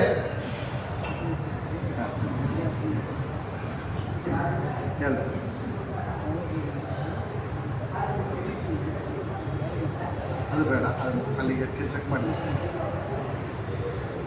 ಆಗ ಸೋಮಸೂರ್ಯೋಪರ ದಿಗೋಸಹಸ್ರಗಳ ಭೂಮಿದೇವರಿಗೆ ಸ್ವರ್ಣ ನದಿಯ ತಲದಿ ಶ್ರೀ ಮುಕುಂದ ಅರ್ಪಣ ಮೆಲುತ ಕೊಟ್ಟ ಫಲವಕ್ಕೂ ಈ ಮಧ್ವನಾಮ ಬರೆದು ಓದಿದವರಿಗೆ ಎಂದರು. ಈ ಮಧ್ವನಾಮವನ್ನು ಬರೆದು ಓದಿದರೆ ಏನು ಫಲ ಅಂತ ಕೇಳಿದರೆ ನೋಡ್ರಿ, ಸೂರ್ಯ ಯಾವ ಸಮಯದಲ್ಲಿ ದಾನ ಮಾಡಬೇಕು? ಸೂರ್ಯ ಚಂದ್ರಗ್ರಹಣ ಕಾಲದಲ್ಲಿ ಮಾಡಿದರೆ ವಿಶೇಷ. ಅದನ್ನು ಏನನ್ನು ದಾನ ಮಾಡಬೇಕು? ಗೋದಾನ. ಒಂದು ದಾನ ಮಾಡಿದರೆ ಗೋ ಶಾಲೆ ಇರುವಂತಹ ಸಾಲಿಗ್ರಾಮ ಮಠ ನೋಡಿ, ಗೋ ಪೂಜೆ ಆಗ್ತಾ ಇತ್ತು. ಅದರಲ್ಲಿ ಎಷ್ಟು ರೋಮಗಳಿದೋ ಅಷ್ಟು 1000 ವರ್ಷ ಕಾಲ ಸ್ವರ್ಗದಲ್ಲಿ ವಾಸವಿದೆ. ಅಂತ ಗೋ ಸಹಸ್ರಗಳ 1000 ಗೋಗಳನ್ನು ಸೂರ್ಯ ಚಂದ್ರಗ್ರಹಣ ಕಾಲದಲ್ಲಿ ಯಾರಿಗೆ? ಭೂಮಿದೇವರಿಗೆ, ಒಳ್ಳೆ ಜ್ಞಾನಿಯ ಅಪರೋಕ್ಷ ಜ್ಞಾನಿಗಳಿಗೆ ಕೊಟ್ಟರೆ, ಭಗವಂತನ ಸಾಕ್ಷಾತ್ಕಾರ ಪಡೆದವರಿಗೆ ಕೊಟ್ಟರೆ. ಎಲ್ಲಿ ಕೊಡಬೇಕು? ವ್ಯಾರ್ಥ ನೋಡಿದೆವು, ವಾಟು ನೋಡಿದೆವು, ಯಾರಿಗೆಟ್ಟು ಹೂವು ನೋಡಿದೆವು. ಎಲ್ಲಿ ಕೊಡಬೇಕು? ಗಂಗಾ ತೀರದಲ್ಲಿ ನೋಡಿ, ಗಂಗಾ ತೀರದಲ್ಲಿ 1000 ಗೋಗಳನ್ನು ಸೂರ್ಯ ಚಂದ್ರಗ್ರಹಣ ಕಾಲದಲ್ಲಿ ಒಂದು ಸದ್ವೈಷ್ಣವರಿಗೆ, ಭೂಮಿದೇವರಿಗೆ, ಜ್ಞಾನಿಗಳಿಗೆ ಎಲ್ಲ ಕೊಟ್ಟು 4 ಹೊಟ್ಟೆ ತಿಳಿದರೆ ಕೃಷ್ಣಾರ್ಪಣ. ಮುಕುಂದಾರ್ಪಣ ವಿನತ ಕೊಟ್ಟ ಫಲವಸ್ತು. ಕೃಷ್ಣಾರ್ಪಣ ಅಂತ ಹೇಳಿ ಕೊಟ್ಟರೆ 7 ಫಲವೋ. ಇಷ್ಟು ಕಾಂಬಿನೇಷನ್ಸ್ ಯಾರಾದರೂ ಸಾಧ್ಯ ನಮ್ಮ ಲೈಫಿನಲ್ಲಿ? ಇಷ್ಟು ಸಾಧ್ಯ ಫಲ ಯಾವಾಗ ಅಂದರೆ ಈ ಮಧ್ವನಾಮ ಬರೆದು ಓದಿದವರಿಗೆ ಅಂತ. ಈ ಮಧ್ವವನ್ನು ಬರೆದು ಓದೋದು ಜಗನ್ನಾಥ ಬೆಸ್ಟ್ ಟೀಚರ್ ಅವರು. 1 ಸಾರಿ ಬರೆದರೆ 10 ಸಾರಿ ಓದಿದಂತೆ ಅಂತ. ಬರೆದು ಓದಿದವರಿಗೆ ಅಂತ ಹೇಳಿ ಫಲವನ್ನು ಹೇಳುತ್ತಾ, ಪುತ್ರರಿಲ್ಲದವರು ಸತ್ಪುತ್ರರೈದವರು ಸರ್ವತ್ರದಲ್ಲಿ ದಿಗ್ವಿಜಯಬಹುದು, ಸಕಲ ಶತ್ರುಗಳು ಕೆಡುವರು, ಮೃತ್ಯು ಬರಲೆಂಬುದು ಸೂತ್ರನಾಮಕಣ ಸಂಸ್ತುತಿ ಮಾತ್ರದಿ ಶ್ರೀಪಾದರಾಯ ಬೇಡಿದ ಮಧ್ವನಾಮ. ಸಂತಾಪಗಳೆದ ಗಿಡ ಸೌಖ್ಯವ ನೀಗುವುದು ಶ್ರೀಪತಿ ಜಗನ್ನಾಥ ವಿಠಲನ ತೋರಿ ಭವಕೂಪಾರದಿಂದ ಕಡೆ ಹಾಯಿಸುವುದು. ಭವಕೂಪಾರದಿಂದ ಕಡೆ ಹಾಯಿಸುವುದು ಸಮುದ್ರ, ದೊಡ್ಡ ಸಮುದ್ರ. ಏನು ಅಂದರೆ ಈ ಭವರೋಗ ಎಂಬ ವ್ಯಾಧಿ ಈ ಸಂಸಾರ ಸಮುದ್ರದಿಂದ ನಮ್ಮ ದಾಟಿಸಿ ಜಗನ್ನಾಥ ವಿಠಲರನ್ನು ತೋರಿಸ್ತಾರೆ ಈ ಮಧ್ವರಾಮ ಪಾರಾಯಣದಿಂದ ಅಂತ ಜಗನ್ನಾಥ ದಾಸರು ವರ್ಣನೆಯನ್ನು ಮಾಡಿದ್ದಾರೆ. ಅಂತ ದೊಡ್ಡ ಮಧ್ವರಾಮವನ್ನು ಇಲ್ಲಿ ಕೊಟ್ಟವರು ಅಂದರೆ ನಮ್ಮ ಶ್ರೀಪಾದರಾಜರು. ಶ್ರೀಪಾದರಾಜರೇ ಕೃತಿಗಳು ಅಂದರೆ ಎಷ್ಟೋ ಉಪಭೋಗಗಳನ್ನು ಕೊಟ್ಟಿದ್ದಾರೆ. ಅವರು ಎಷ್ಟು ದೊಡ್ಡ ವೈರಾಗ್ಯ ಶಿಖಾಮಣಿಗಳು ಅಂದರೆ ಒಂದು ಸಮಯ ನೋಡಿದರೆ ಸುಖ ಪ್ರಾರಬ್ಧ. ಅವರು ಸುಖ ಪ್ರಾರಬ್ಧ. ವ್ಯಾಸರಾಜರು ಹೇಳ್ತಾರೆ, ಮುತ್ತಿನ ಕವಚ ಮೇಲುಗುಳ್ಳಾಯಿ ಕಸ್ತೂರಿ ತಿಲಕ ಶ್ರೀಗಂಧ ಲೇಪನ ಅಂತ, ಮಗಿಮೆ ಸಾಲದೆ ಇಷ್ಟು ಮಗಿಮೆ ಸಾಲದೆ ಅಂತ. ಮಿತ್ತನು 64 ಬಗೆಯ ಊಟವನ್ನು ಪದಾರ್ಥಗಳನ್ನು ಮಾಡಿ ಮೂಲ ಗೋಪಿನಾಥನಿಗೆ ನೈವೇದ್ಯವನ್ನು ಮಾಡಿ ಸ್ವೀಕಾರವನ್ನು ಮಾಡ್ತಾ ಇದ್ದ. ನಿತ್ಯ ಅಭ್ಯಂಗ ಸ್ನಾನಂತೆ. ಮುತ್ತಿನ ಕವಚ ಮೇಲ್ ಕುಳ್ಳಾಯಿ, ನೋಡ್ರಿ, ಮುತ್ತಿನ ಕುಳ್ಳಾಯಿ, ಮುದ್ದಿನ ಕವಚ, ಹಾರ, ವಜ್ರದ ಹಾರ ಎಲ್ಲ ಹಾಕಿಕೊಂಡಿದ್ದಿರುತ್ತೆ. ಸನ್ಯಾಸಿಗಳಿಗೆ ಆಭರಣ ಇಲ್ಲ. ಸನ್ಯಾಸಿಗಳಿಗೆ ಆ ದೀಪಾವಳಿ ಸಮಯ ನರಕ ಚತುರ್ದಶಿ ಮಾತ್ರ ಅಭ್ಯಂಗ ಸ್ನಾನ. ಆದರೆ ಶ್ರೀಪಾದರಾಜರಿಗೆ ನಿತ್ಯ ಇತ್ತು ಉಂಟು. ಯಾತಕ್ಕೆ? ಅವರು ಧ್ರುವರಾಜರಾಗಿದ್ದಾಗ ಅವರಿಗೆ ಪುಣ್ಯ ಕೊಂಚ ಬಾಕಿ ಇತ್ತಂತೆ. ಆ ಮಿಚ್ಚ ಶೇಷ ಪುಣ್ಯವನ್ನು ಅನುಭವಿಸಬೇಕು. ಸುಖ ಪ್ರಾರಬ್ಧ ಇದ್ದವರಿಗೆ ಆ ಸುಖ ಪ್ರಾರಬ್ಧ ಭಗವಂತ ಕೊಟ್ಟಿದ್ದಾನೆ ಅಂತ ಅನುಭವಿಸ್ತಿತ್ತು. ನೋಡ್ರಿ, ಇಷ್ಟು ಭೂಷಣವನ್ನು ಹಾಕಿಕೊಂಡಿದ್ದಾನೆ, ಆದರೆ ಇದುವೇ ಭೂಷಣವೋ ಅಂತ ಕೇಳಿದ್ರು. ಇಲ್ಲ, ಎದು ಭೂಷಣ? ಭೂಷಣಕ್ಕೆ ಭೂಷಣ ಇದು ಭೂಷಣ ಅಂತ ಹೇಳಿದರು. ಏನು? ನಾಲಿಗೆಗೆ ಭೂಷಣ ನಾರಾಯಣನ ನಾಮ, ಕಾಲಿಗೆ ಭೂಷಣ ಹರಿಯಾತ್ರೆಯೂ. ನೋಡ್ರಿ, ನಾಲಿಗೆಗೆ ಭೂಷಣ ಇದು. ನಾಲಿಗೆಗೆ ಮಾತ್ರ ಇದು ಆಭರಣ ಇಲ್ಲ. ಅಂದ್ರೆ ಜಿಯಾತಿ ಎಲ್ಲ ಅಷ್ಟೇ ಅದೊಂದು ಆಭರಣ ಆಗಿ ಬಿಡ್ತಾರೆ. ನಾಲಿಗೆಗೆ ಒಂದು ಭೂಷಣ ಇದೆ. ಏನು? ನಾರಾಯಣನ ನಾಮ ಅಂದರು. ಕಾಲಿಗೆ ಭೂಷಣ. ಒಳ್ಳೆ ಕಾಸ್ಟ್ಲಿ ಶೂ ಹಾಕಿದ್ದಾನೆ ಸರ್, ಚಪ್ಪಲಿನ 2000 ರೂಪೀಸ್ ಚಪ್ಪಲಿ ಹಾಕಿದ್ದಾನೆ. ಅದಿಲ್ಲ, ಒಳ್ಳೆ ಕೊಡುದು ಹಾಕಿದ್ದಾನೆ. ಇಲ್ಲ, ಕಾಲಿಗೆ ಭೂಷಣ ಹರಿಯಾತ್ರೆಯು. ಪರಮಾತ್ಮನ ಕ್ಷೇತ್ರಕ್ಕೆ ಇದು ಬಂದಿದ್ದಿರಲಿಲ್ಲ, ಆರಾಧನೆಗಾಗಿ ಸರಿ ಹಾಲಿಗ್ರಾಮ ಕ್ಷೇತ್ರಕ್ಕಾಗಿ ಪಾರಾಯಣಕ್ಕಾಗಿ ಹೋಗ್ತಾ ಇದ್ದಿರಲಿಲ್ಲ. ಇದನ್ನೇ ಕಾಲಿಗೆ ಭೂಷಣ. ಆಲಯಕ್ಕೆ ಭೂಷಣ. ಮಣ ಕಟ್ಟಿದ್ದಾನೆ ಸರ್, 1 crore ನನ್ನ ಮಗ ಮಣ ಕಟ್ಟಿದ್ದಾನೆ. ಎಷ್ಟು? 3 ಬೆಡ್ರೂಮ್ ಇದೆ, ದೊಡ್ಡ ಮಾಸ್ಟರ್ ಬೆಡ್ರೂಮ್ ಇದೆ, ಇದಿದೆ, ಅದಿದೆ, ಡೈನಿಂಗ್ ಹಾಲ್ ಇದೆ, ಎಲ್ಲ ಇದೆ. ದೇವರ ಮನೆಗೆ ಸಾಲಿಗ್ರಾಮ ಇಲ್ಲಕ್ಕೆ ಸ್ಥಳ ಇಲ್ಲ ಸರ್, ಒಂದು ಶೆಲ್ಫ್ಲಿ ಇಟ್ಟು ಬಿಡ್ತೇವೆ. ಆಲಯಕ್ಕೆ ಭೂಷಣ ಏನು ಅಂದರೆ ತುಳಸಿ ಬೃಂದಾವನ ಅಂದು. ತುಳಸಿ ಬೃಂದಾವನ. ಆಲಯಕ್ಕೆ ಭೂಷಣ ತುಳಸಿ ಬೃಂದಾವನ. ತುಳಸಿ ಬೃಂದಾವನ ಇದ್ದರೆ ಅದು ನಮ್ಮ ಮನೆಗೆ ಇರುವಂತಹ ಕ್ಷೇತ್ರ ವೃಕ್ಷಂಥದ್ದು. ನಮ್ಮ ಮನೆಗಿರುವಂಥ ಕ್ಷೇತ್ರ ದೇವರು ಯಾರು ಅಂದರೆ, ನಮ್ಮ ಮನೆಯಲ್ಲಿರುವಂಥ ಕ್ಷೇತ್ರ ದೇವರು ನಮ್ಮ ಸಾಲಿಗ್ರಾಮ. ನಮ್ಮ ಮನೆಗಿರುವಂಥ ಕ್ಷೇತ್ರ ತೀರ್ಥ ಏನು ಅಂದರೆ ಬೋರ್ ವಾಟ್ರ್, ಏನು ವಾಟ್ರು ಅದು ಟ್ಯಾಂಕ್ ವಾಟ್ರ್, ಅದೇ ಕ್ಷೇತ್ರ ತೀರ್ಥ. ಅದು ಏನು? ವೃಕ್ಷ ಅಂದರೆ ತುಳಸಿ ಬೃಂದಾವನ. ವಿಶಾಲ ಕರ್ಣಕ್ಕೆ ಭೂಷಣ ಅದು ಶ್ರೀಪಾದರಾಜ. ವಿಶಾಲ ದೊಡ್ಡ ಕಿವಿ ಇದೆ ಸರ್. ಏನು? ಅದಕ್ಕೆ ಇಲ್ಲೊಂದು ಡೋಲಾಕ್ ಹಾಕಿ ಇಲ್ಲೊಂದು ತುಕ್ಕಿ ಹಾಕಿದ್ದಾರಲ್ಲ, ಅದು ಹಾಕಿ ಕೇಳಿದರೆ ವಿಶಾಲ ಕರ್ಣಕ್ಕೆ ಭೂಷಣ ವಿಷ್ಣು ಕಥೆಯು. ಭಗವಂತನ ನಾಮ ಕಥೆಯಿಂದ ಕೇಳೋದೇ ಕಿವಿಗಳಿಗೆ ಭೂಷಣ. ಎಷ್ಟು ಚೆನ್ನಾಗಿ ಹೇಳ್ತಾರೆ ನೋಡಿ. ಕೈಗಳಿಗೆ ಸರ್ ಭೂಷಣ. ನಾನು ಒಳ್ಳೆ ವಾಚ್ ಕಟ್ಟಿದ್ದೇನೆ ಸರ್, ಇಲ್ಲ ಒಳ್ಳೆ ಏನದು ಬ್ರೇಸ್ಲೆಟ್ ಹಾಕಿದ್ದಾನೆ, ಅದಾಕಿದ್ದಾನೆ, ಉಂಗುರ ಹಾಕಿದ್ದಾನೆ. ಇಲ್ಲ, ದಾನವೇ ಭೂಷಣ 2 ಹಸ್ತಗಳಿಗೆ. ದಾನ ಕೊಟ್ಟರೆ ಇದು ಕೈಗಳಿಗೆ, 2 ಕರಗಳಿಗೆ ಭೂಷಣ ಅಂತೆ. ಮನುಷ್ಯನಿಗೆ ಇದು ಭೂಷಣ ಅಂದರೆ ಮಾನವೇ ಭೂಷಣ ಮಾನವರಿಗೆ ಅಂದ್ರೆ. ಇದು ನೋಡಿ, ಎಲ್ಲ ಕಾಂಪ್ರಮೈಸ್ ಮಾಡಿದ್ದೇವೆ ನಾವು. ಪರವಾಗಿಲ್ಲ ಸರ್, ಅವ ಆಸೆಪಟ್ಟ ಇಡ್ಲಿ ಇವಳು ಹೋಗಿಲ್ಲಿ ಮಗಡಿ ಮದುವೆ ಮಾಡಿಬಿಟ್ಟುಟ್ಟೆವು, ಮಾನವ ಬಿಟ್ಟುಟ್ಟೆವು ನಾವು. ಮಾನವೇ ಭೂಷಣ ಮಾನವರಿಗೆ.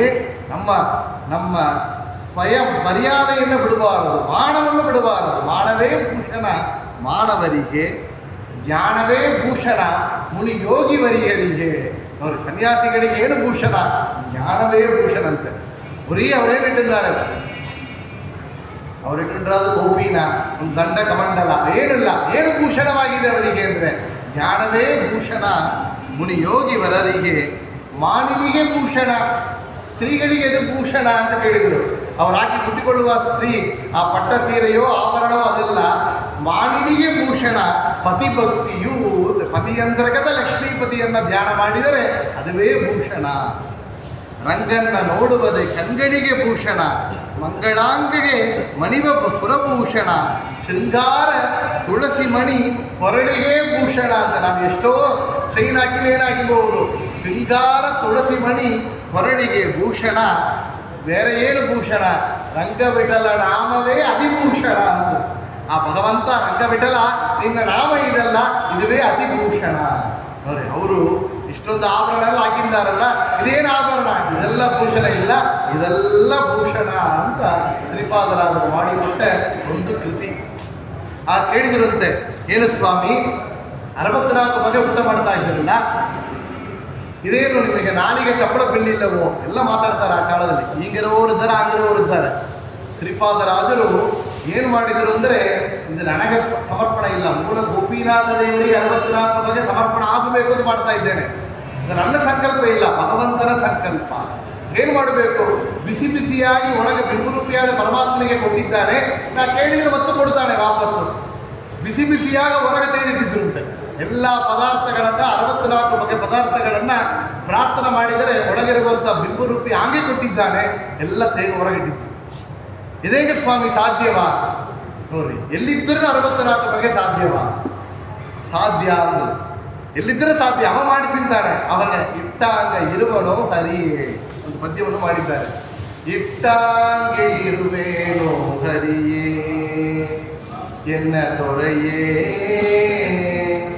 ಸೃಷ್ಟಿ ವಂದಿತ ಪದ ಪದ್ಮ ಹರಿಯೇ ಇಟ್ಟಾಂಗ ಇರುವೇನೋ ಹರಿಯೇ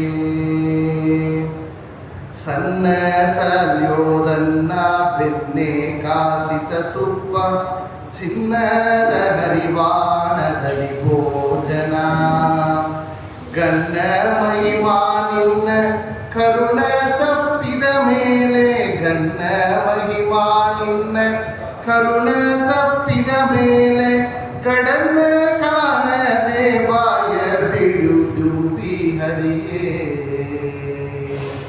ಹೇಳ್ತಾರೆ. ಇಟ್ಟಾಂಗೆ ಇರುವೆನೋ ಹರಿಯೇ ಅಂತ.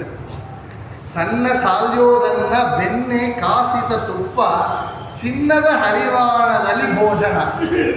ದೇವರು ಏನು ಮಾಡ್ತಾರಂದ್ರೆ, ಒಂದು ದಿವಸ ಒಳ್ಳೆ ಕಾಸಿದ ತುಪ್ಪವನ್ನು ಹಾಕಿ ಮೃಷ್ಟಾನ್ನ ಭೋಜನದನ್ನ ಚಿನ್ನದ ಪಾತ್ರೆ, ಗೋಲ್ಡನ್ ಪ್ಲೇಟ್, ಚಿನ್ನದ ಪಾತ್ರೆಯಲ್ಲಿ ಹಾಕಿ ಉಳಿಸ್ತಾರಂತೆ.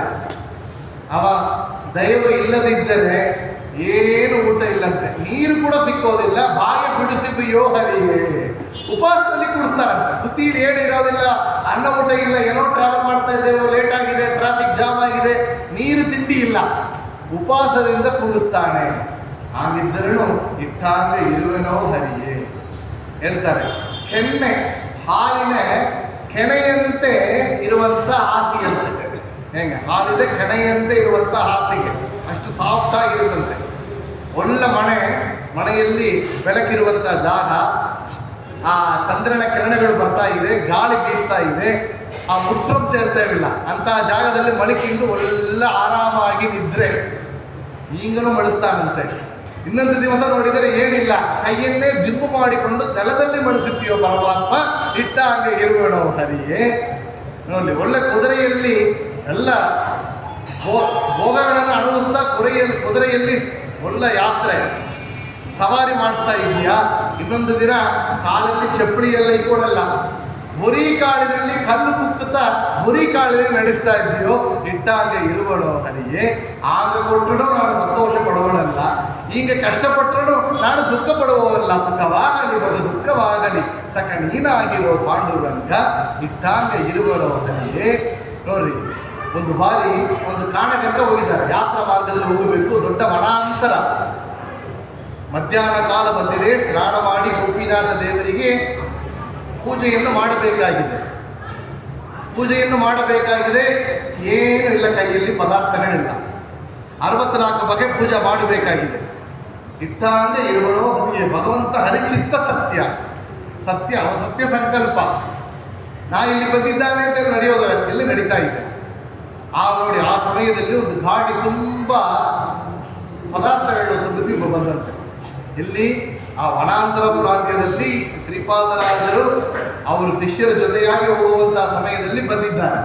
ಒಂದು ಸಾಷ್ಟಾಂಗ ನಮಸ್ಕಾರವನ್ನು ಮಾಡುತ್ತಾ ಹೇಳಿದಿರಂತೆ, ಸ್ವಾಮಿ, ನಾನು ಪ್ರತಿ ವರ್ಷ ನನ್ನ ಗದ್ದೆಯಲ್ಲಿ ಏನು ಬೀಳುತ್ತೆಯೋ ಅದು ತಿರುಪತಿ ದಿಮ್ಮಪ್ಪಣಿಗೆ ಕೊಡ್ತಾ ಇದ್ದೇನೆ. ಈ ವರ್ಷ ನಿನ್ನ ದಿಮ್ಮಪ್ಪಣಿಗೆ ಹೋಗಿದೆ ತಿರುಪತಿಗೆ. ಸ್ವಪ್ನದಲ್ಲಿ ಶ್ರೀನಿವಾಸನೇ ಬಂದ, ಅಪ್ಪ ಈ ವರ್ಷ ನೀ ಕೊಡುವಂಥ ಧಾನ್ಯಗಳು ನನಗೆ ಬೇಡ, ನನ್ನ ಭಕ್ತನಾದ ಶ್ರೀಪಾದರಾಜರು ನಾಳೆ ಈ ಪ್ರಾಂತ್ಯದಲ್ಲಿ ವನ ಪ್ರಾಂತ್ಯದಲ್ಲಿ ಹೋಗುತ್ತಾ ಇದ್ದಾರೆ, ಅವರಲ್ಲಿ ಹೋಗಿ ಅವರಿಗೆ ಸಮರ್ಪಣ ಮಾಡಿ ಅವರು ಕೂಡ ಗೋಪಿನಾಥನಿಗೆ ಸಮರ್ಪಣ ಮಾಡಿದರೆ ನನಗೆ ಪ್ರೀತನಾಗಿದ್ದೇನೆ. ನೇರಾಗಿ ಓಡಿ ಬಂದಿರುತ್ತೆ.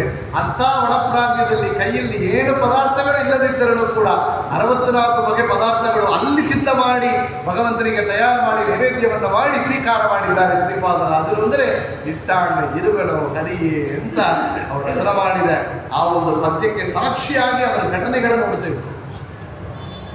ಎಂಥ ಒಂದು ವೈಭವ, ಅಂಥ ವೈರಾಗ್ಯದಿಂದ ಇದ್ದಿರುತ್ತೆ. ಮಳೆಯಿಂದ ಸಂತೋಷ ಕೆಲವರಿಗೆ ಲೋಕದಳು, ಎಂತ ಒಂದು ಉಪಭೋಗ ಕೊಟ್ಟಿದ್ದಾರೆ. ಮಳೆಯಿಂದ ಸಂತೋಷ ಕೆಲವರಿಗೆ ಲೋಕದಳು. ಮಳೆಯಾ ತೆಗಿಬೇಕು, ಕೆಲವೊಂದರಿಗೆ ಗ್ರೌಂಡ್ ತೆಗಿಬೇಕು, ಆ ಡಾಕ್ಯುಮೆಂಟ್ ನೋಡ್ತಾ ಇದ್ರೆ ಸಂತೋಷ ಆಗಿದೆ. ಅಪ್ಪ ಇಷ್ಟು ಜಾಗ ಆಗಿದ್ದಾನೆ, ಇಷ್ಟು ಗ್ರೌಂಡ್ ಅಲ್ಲಿ ತೆಗಿದ್ದಾನೆ, ಇಲ್ಲಿ ಮನೆ ಅಲ್ಲಿ ಮನೆ. ಮಳೆಯಿಂದ ಸಂತೋಷ ಕೆಲವರಿಗೆ ಲೋಕದಳು, ಧನದಿಂದ ಸಂತೋಷ ಕೆಲವರಿಗೆ ಲೋಕದಳು. ಡೆಪಾಸಿಟ್ ಮಾಡಿ ಝೀರೋಸ್ ಎಷ್ಟಿದೆ ಅಂತ ಆನ್ಲೈನ್ ನೋಡ್ತಾ ಇದ್ರೆ ಸಂತೋಷ ಆಗ್ತಾ ಇದೆ. ಧನದಿಂದ ಸಂತೋಷ ಕೆಲವರಿಗೆ ಲೋಕದಳು, ವನಿತೆಯಿಂದ ಸಂತೋಷ ಕೆಲವರಿಗೆ ಲೋಕದಳು. ತನ್ನ ಹೆಂಡತಿಗೆ ಆಭರಣ ತೆಗೆದುಕೊಡೋದು, ಅಲಂಕಾರ ಮಾಡೋದು, ಎಲ್ಲ ಮಾಡೋದು, ಹೆಂಡತಿ ಮಾತು ಕೇಳ ತಾಯಿ ತಂದೆಯನ್ನು ದೂರವನ್ನು ಬಿಡೋದು. ವನಿತೆಯಿಂದ ಸಂತೋಷ, ಅವಳ ಸಂತೋಷ ಬಿಡುತ್ತೀರ ಸಂತೋಷ ಕೆಲವರಿಗೆ ಲೋಕದಳು. ತನಯರಿಂದ ಸಂತೋಷ ಕೆಲವರಿಗೆ ಲೋಕದಳು. ನನ್ನ ಮಗು ನನ್ನ ಮಗ, ಅವನಿಗೆ ಮುದ್ದಾಡಿಸಿ ಅವನನ್ನೇ ಕೊಂಡಾಡಿಸಿ ಅವನನ್ನೇ ನೋಡಿಕೊಂಡು ನನ್ನ ಮಗ ತನಯರಿಂದ ಸಂತೋಷ ಕೆಲವರಿಗೆ ಲೋಕದಳು. ನೋಡಿ, ವನಿತೆಯರಿಂದ, ತನಯರಿಂದ, ಧನದಿಂದ, ಮನೆಯಿಂದ ಒಬ್ಬೊಬ್ಬರಿಗೆ ಒಂದೊಂದು ರೀತಿಯಲ್ಲಿ ಸಂತೋಷ. ಏನಿದ್ದು ಸಂತೋಷ ಅವರವರಿಗಾಗಲಿ, ಅವರವರಿಗೆ ಒಂದು ಸಂತೋಷ. ಇಲ್ಲಿ ಪರವಲ್ಲ, ನನಗೆ ಏನು ಸಂತೋಷ. ಭಗವಂತರು ಹೇಳ್ತಾರೆ, ನಿನ್ನ ನೆನಪಿನ ಸಂತೋಷ ಒಂದೇ ಎನಗಾಗಲಿ ರಂಗವಿಠಲ.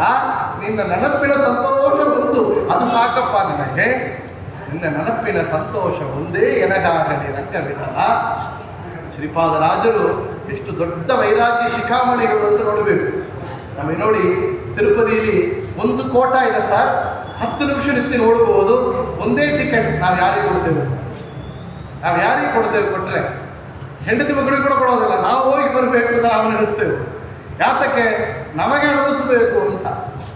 ತಿರುಪತಿಯಲ್ಲಿ ಪೂಜೆ ಮಾಡ್ತಾ ಇದ್ದ ಸಮಯದಲ್ಲಿ ಆ ಅರ್ಚಕರು ಭಗವಂತನ ಮರಮಣ ತಗೊಂಡು ಬರುವ ಪಲ್ಲಕ್ಕಡಿಯಲ್ಲಿ ತನ್ನ ಮಗುವನ್ನು ಇಟ್ಟುಕೊಂಡು ಕರ್ಕೊಂಡು ಬಂದಿದ್ದಾನೆ ಅಂತ ಹೇಳಿದ ತಕ್ಷಣ ರಾಜ ಎಲ್ಲ ಪೂಜಕರನ್ನ ಅರ್ಚಕರನ್ನ ಕೊಂದುಬಿಟ್ಟು. ಕೊಂದಾಗ ಅವರಿಗೆ ಬ್ರಹ್ಮಹತ್ಯೆ ದೋಷ ಬಂದಿದೆ. ಮುಂದೆ ಪೂಜೆ ಮಾಡಲಿಕ್ಕೆ ಯಾರಿಲ್ಲ. ಶ್ರೀಪಾದರಾಜರಲ್ಲಿ ಬಂದಿದ್ದಾರೆ, ಕಾಡುವ ನರಸಿಂಹ ಪರಂಪರೆ ಆಚಾರ್ಯಂತರಿ ಶ್ರೀಪಾದರಾಜರಲ್ಲಿ ಬಂದು ಕೇಳಿದರೆ ಏನು ಹೇಳಿದರು? ಶಂಖೋದಕವನ್ನು ತೆಗೆದರು, ಪ್ರೋಕ್ಷಣೆಯನ್ನು ಮಾಡಿದರು. ನಿಮ್ಮ ಬ್ರಹ್ಮಹತ್ಯಾ ದೋಷ ಪರಿಹಾರ ಆಗಿದೆ. ಇದೇನು ಸ್ವಾಮಿ, ಇಷ್ಟು ಮುಂದೆ ಕುಂತು ಬಂದಿದ್ದಾನೆ, ಶಂಖೋದಕನ ಪ್ರೋಕ್ಷಣೆ ಮಾಡಿದ್ರೆ ಆಗತ್ತೆ? ಯಾರು? ವ್ಯಾಸರಾಜರೆಲ್ಲ ಹಾಡಲ್ಲಿ ಹುಟ್ಟಿದ್ದಾರೆ. ಕಪ್ಪು ಮೈಯನ್ನು ತೆಗೆದು ಇಂಕಿನ ತೆಗೆದಿರುತ್ತೆ. ಬಿಳಿ ಒಂದು ಗುಡ್ಡೆಯನ್ನು ನಡೆಸುವುದು ಕಪ್ಪಾಗಿತ್ತು. ಶಂಖೋದಕ ನೀರಲ್ಲಿ ಮುಳುಗಿಸುವುದು ತೆಗೆದರೆ ಬಿಳಿ ಪ್ಯೂರ್ ವೈಟ್ ಆಗಿತ್ತು. ಆ ಕ್ಷಣ ತೋರ್ತಿದ್ರು. ಈ ಕಪ್ಪು ಮೈ ವಸ್ತ್ರ ಆಗಿದೆ ನೋಡಿ, ನಿಮ್ಮಲ್ಲಿರುವಂತಹ ಕಪ್ಪು ಎಂಬ ಪಾಪಗಳು ಪರಿಹಾರ ಆಗಿದೆ, ಬ್ರಹ್ಮಹತ್ಯಾದಿ ದೋಷಗಳು ಅಂತ ತೋರಿಸಿಕೊಟ್ರು.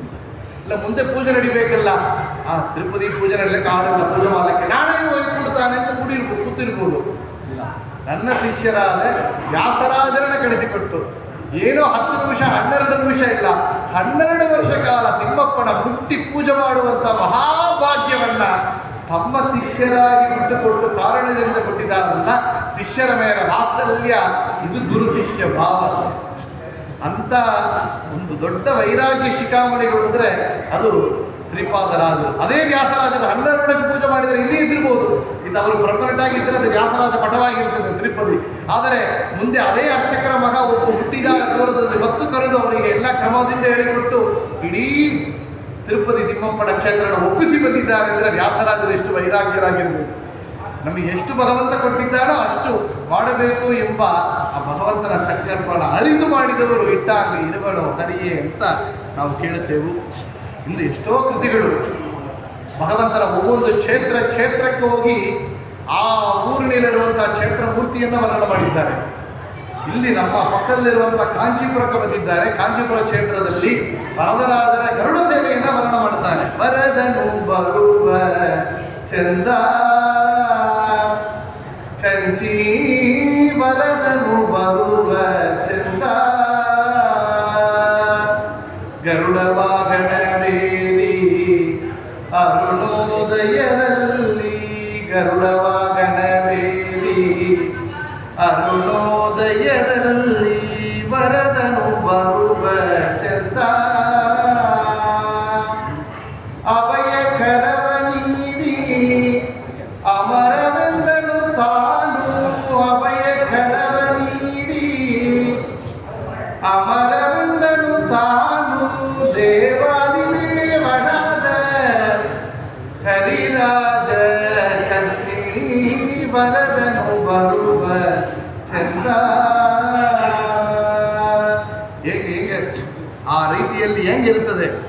ಗೋಪುರ ಬಾಗಿಲುಗಳು ಕೋಟಿ ಜನರ ಮಧ್ಯೆ ಕೋಮಳಾಂಗಣೆ ದಗಿ ದಗಿ ದಗಿಸುತ್ತಾ ಅಂತ.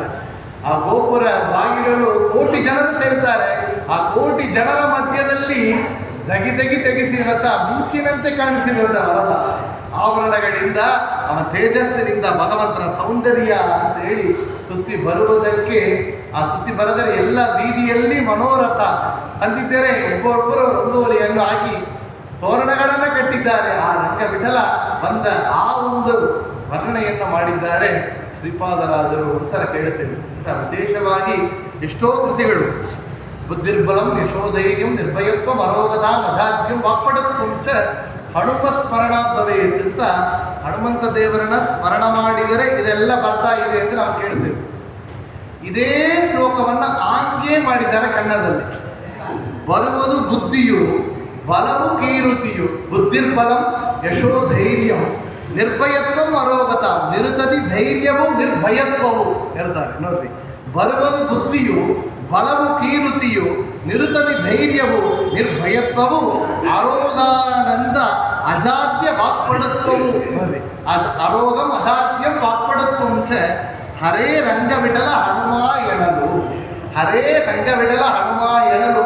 ಹರೇ ರಂಗವಿಠಲ ಹನುಮ ಹಂಗಂತ ಹೇಳಿದರೆ ಬರುವುದು ಬುದ್ಧಿಯು ಬಲವು ಕೀರುತಿಯು ನಿರುತದಿ ಧೈರ್ಯವು ನಿರ್ಭಯತ್ವವು ಆರೋಗ್ಯ ಅಜಾತ್ಯ ವಾಕ್ಪಡತ್ವ. ಹಾಗೆ ಶ್ಲೋಕ ಏನೊಂದು ಸಂಸ್ಕೃತ ಶ್ಲೋಕವೋ ಹಾಗೆ ಕನ್ನಡದಲ್ಲಿ ಸುಲಭವಾಗಿ ಕೊಟ್ಟವರು ಅಂದರೆ ನಮ್ಮ ಶ್ರೀಪಾದರಾಜರು. ಇಂಥ ಕೃತಿಗಳನ್ನು ಕೊಟ್ಟಿದ್ದಾರೆ. ಅನಂತ ಕಾಲದಲ್ಲಿ ಭಗವಂತನ ಈ ಒಂದು ಪೂಜೆ ಮಾಡಬೇಕು ಅಂದರೆ ಎಷ್ಟು ಪುಣ್ಯ ಮಾಡಿರಬೇಕು ನೋಡ್ರಿ. ಆ ರಂಗವಿಠಲ ಅವರಿಗೆ ಭೂಮಿ ಒಳಗಿನಿಂದ ಬಂದಿತ್ತು, ಪೂಜೆಯನ್ನು ಮಾಡ್ತಾ ಇದ್ದರು. ಇನ್ನೊಂದು ಪೆಟ್ಟಿ ಅವರು ಮುಚ್ಚಿಯೇ ಇಟ್ಟಿದ್ದರು, ನಾವು ಕೇಳುತ್ತೇವೆ. ಇನ್ನೊಂದು ಪೆಟ್ಟಿಯನ್ನು ಮುಚ್ಚಿ ಇಟ್ಟಿದ್ದರು. ಮುಚ್ಚಿ ಇಟ್ಟಾಗ ಆ ಪೆಟ್ಟಿಯನ್ನು ವ್ಯಾಸರಾಜರಿಗೆ ಪೂಜೆಗೆ ಒಂದು ದಿನ ಅವಕಾಶ ಮಾಡಿಕೊಡ್ತಾರೆ. ವ್ಯಾಸರಾಜರು ಶ್ರೀಪಾದರಾಜರು ಮಾಡಿದ ಎಲ್ಲ ಪೂಜೆಯನ್ನು ವಿಗ್ರಹಕ್ಕೆ ಪೂಜೆ ಮಾಡ್ತಾ ಬಂದರೆ ಅವರು ಮುಟ್ಟಿ ಇಟ್ಟ ಪೆಟ್ಟಿಯನ್ನು ಮುಟ್ಟಿದರೆ ಪುಟ್ಟಿ ತಾನಾಗಿ ತರಗಿದ್ರೆ ಒಳಗೆ ತೆಗೆದರೆ ವೇಣುಗೋಪಾಲ ಕೃಷ್ಣ ನೋಡಿದ ಕ್ಷಣ ಅವರಿಗೆ ಆನಂದವೋ ಆನಂದ. ಅಲ್ಲಿನ ಸಾಲಿಗ್ರಾಮವನ್ನು ತೆಗೆದು ತಾಣ ಹಾಕಿದರು. ಕುಣಿದರೆ ಕೃಷ್ಣ ಕುಣದ ವಿಗ್ರಹ ರೂಪದಿಂದ ಇದ್ದ ಕೃಷ್ಣ ಕುಣದ. ಶ್ರೀಪಾದರಾಜರು ಕೇಳ್ತಾರೆ, ಏನು ವೇದಘೋಷಗಳ ಶಬ್ದಗಳು ಕೇಳ್ತಾ ಇದಲ್ಲ, ಇಲ್ಲಿ ಹಾಡು ಶಬ್ದ ಕೇಳ್ತಾ ಇದಲ್ಲ, ವಾದ್ಯ ಶಬ್ದಗಳು ಕೇಳ್ತಾ ಇದಲ್ಲ. ಬಂದು ನೋಡಿದರೆ ನಾಟ್ಯಶಾಸ್ತ್ರಕ್ಕೆ ವಿರೋಧವಾಗಿ ಕೃಷ್ಣ ಪಾದವನ್ನು ಇಟ್ಟ, ಹಾಗೆ ಬಿದ್ದು ಬಿಟ್ಟ. ಈ ವಿಗ್ರಹ ಪಂಢರೀಪುರದಲ್ಲಿ ನನಗೆ ಬಂದಿತ್ತು, ಭಗವಂತನ ಸಂಕಲ್ಪ ಅದು ನಿನಗೆ ಅಂತ ವ್ಯಾಸರಾಜರಿಗೆ ಕೊಟ್ಟರು.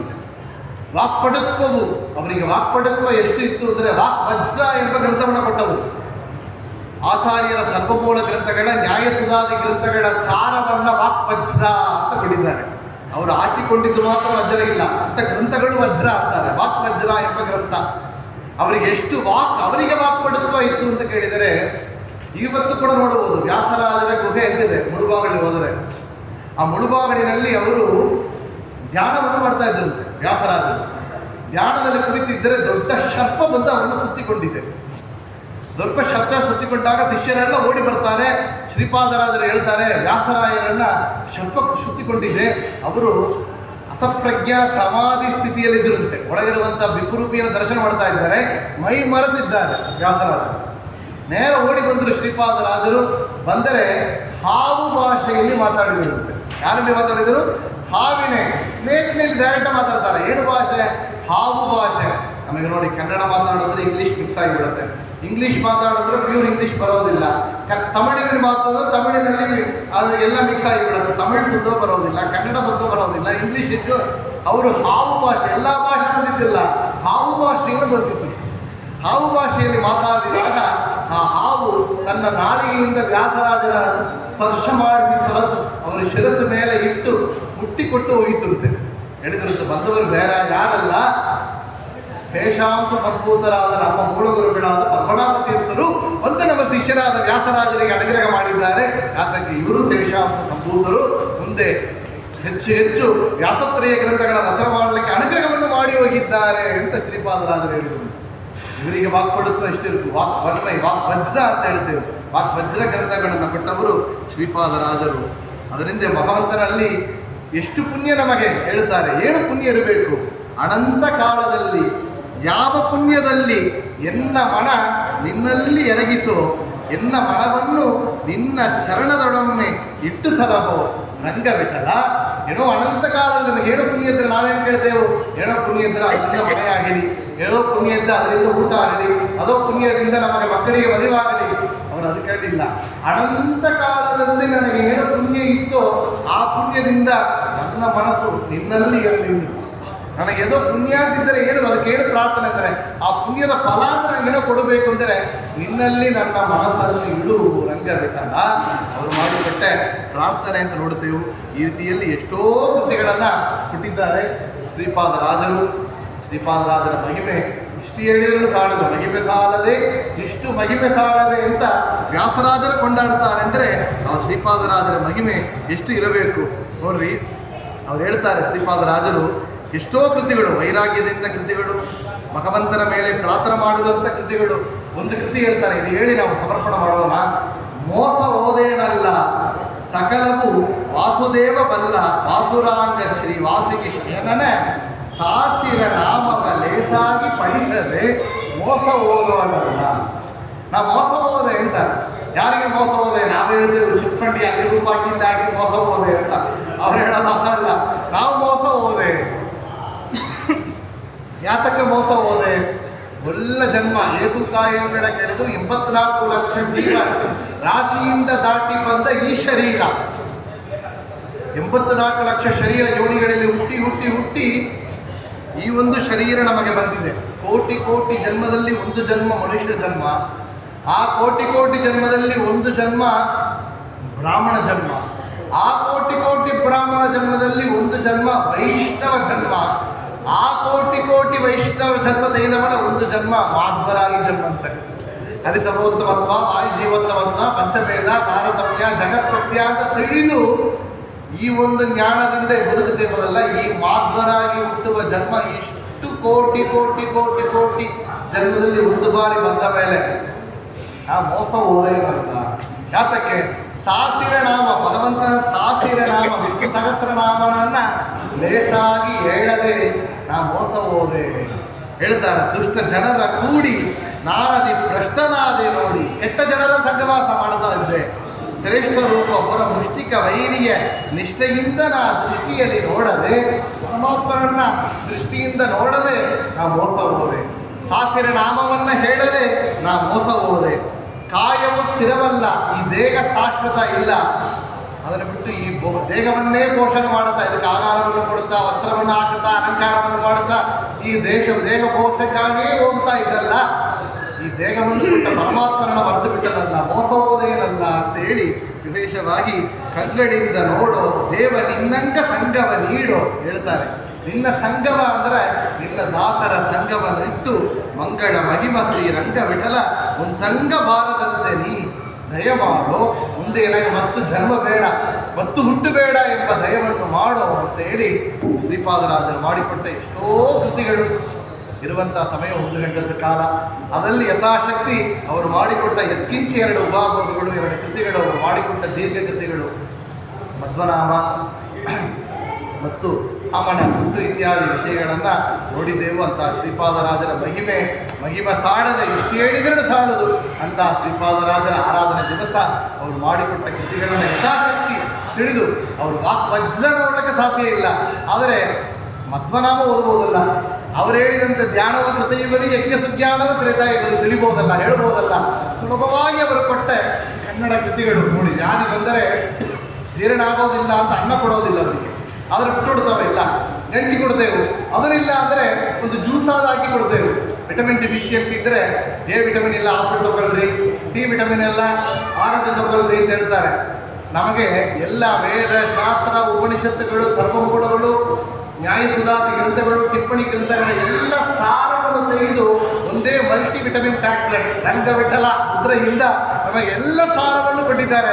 ಕಡಿಯುವುದಲ್ಲಿ ನಿಮಗೆಲ್ಲ ತುಂಬ ಕಷ್ಟ ಸರ್, ನೀವು ಹಣ್ಣು ತಿನ್ನಿ ಜ್ಯೂಸ್ ಕುಡಿ ಪುಷ್ಟಿಯಾಗಿ ಬೇಡ, ಒಂದೇ ಮಲ್ಟಿ ವಿಟಮಿನ್ ಟ್ಯಾಬ್ಲೆಟ್ ಒಂದು ಬಾರಿ ತಗೊಳ್ರಿ ಎಲ್ಲ ಬಂದು ಬಿಡುತ್ತೆ ಅಂತೇಳಿ ರಂಗವಿಠಲ ಮುದ್ರೆಯಿಂದ ಕೃತಿಗಳನ್ನು ಕೊಟ್ಟ ಶ್ರೀಪಾದರಾಜರ ಆರಾಧನಾ ದಿವಸ ಯಥಾಶಕ್ತಿ ಅವರು ಮಾಡಿಕೊಟ್ಟಿರುವಂತಹ ಈ ಕೃತಿಗಳನ್ನು ಸ್ಮರಣ ಮಾಡಿದೆವು.